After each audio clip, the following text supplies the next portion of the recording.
Dear friends, today we are discussing the impact of sports and games on the evolution of English.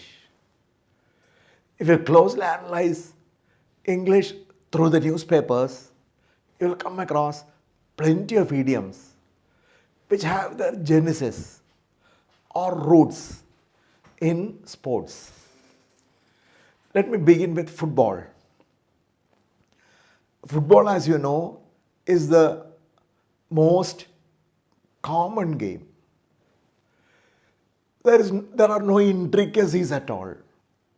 If you have a ball and some 20 people, you can play the game of football. Quite naturally, many idioms have come into English language based on football. How do we begin the football game? We place the ball on the center of the court. Referee will be there, and on two sides, the two captains will be there, and one person will kick the ball. So it is called kick-off. When the player kicks off, the game begins. The game commences. So with this expression, we mean to begin anything. Kick-off means inauguration. Now there is a second idiom related to football. Now we say that the ball was set rolling or set the ball rolling. Means begin something or take the initial steps. Ball was set rolling for the G20 summit 1 year ago. That means the summits began last year itself. It culminated in the gala event in New Delhi on 10th September 2023. So the ball was set rolling way back in 2022 itself. Means the initial steps were taken. It was initiated. Now we come to cricket. In cricket, there are many such idioms. For example, one of the most important things a batsman should be careful about is his footwork. That means the batsman should meet the ball as near the ball as possible and not away from it. So the batsman stretches his left foot. It's called the front foot. When a batsman is confident, he will go to the front foot and play the ball. So when we are on the front foot, we are confident. We are successful. But when we are not successful, when we are diffident, when we are unable to face something, we go back to the back foot. When the batsman receives a short pitch bouncer, he hurries backward.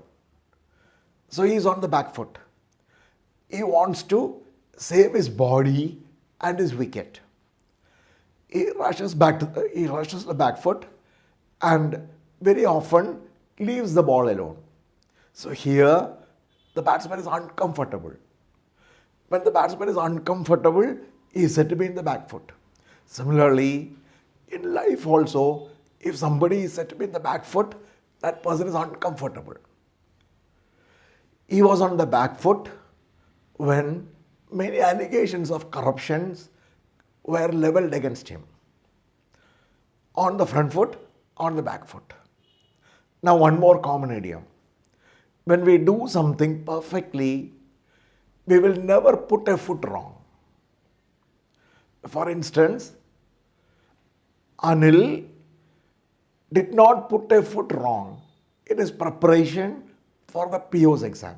It means he practiced meticulously, assiduously, sedulously, perfectly. So he did not put a foot wrong means he committed no mistake. He committed no error. Everything he did turned out to be fine. So when we do something perfectly, it is said that at that point of time, we can never put a foot wrong.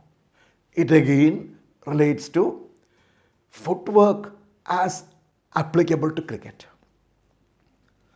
Now, before I wind up, let me come to athletics. You might have seen athletics, the Olympic Games. If I were to ask you the lead event of athletics, you will definitely say that it is a 100-meter sprint. Men and women, 100-meter sprint. The runners burst out.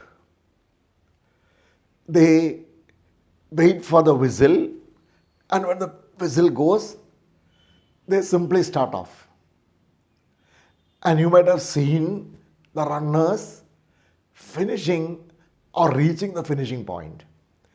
They will stretch their arms and touch the finishing ribbon with their chest. It is known as breasting the tape. When a runner breasts the tape, it means that he reaches the finishing point. You might have noticed this. The runner will stretch his arms out and try to touch the finishing ribbon with his chest. It is known as breasting the tape. From that action, this idiom has come into being. So if you breast the tape, you complete your task. It means to complete the task assigned to you. To breast the tape means to reach your goal, to reach your finishing point. Now I shall wind up with one more idiom related to sports itself. Again, in the sprint, time is very important. They observe the time with a stopwatch. The time taken by the gold winner and the silver winner will only be the difference of a fraction of a second.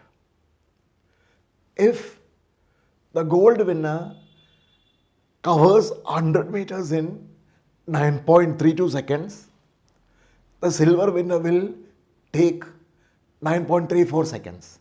That's all. So we say that gold winner clocked 9.32 seconds, whereas the silver medal winner clocked 9.34 seconds. So here the word clocked is used as a verb. It denotes the time taken to achieve the task. I will put it another way. Dinesh is a brilliant boy. He joined ICD 3 months back. Now he has cleared the PO's exam. So he has clocked the exam in 3 months. He has clocked it in 3 months. He has barely taken 3 months. And that's a good speed. So to cover the distance, you use the word clock. I hope all the idioms are clear. Thank you.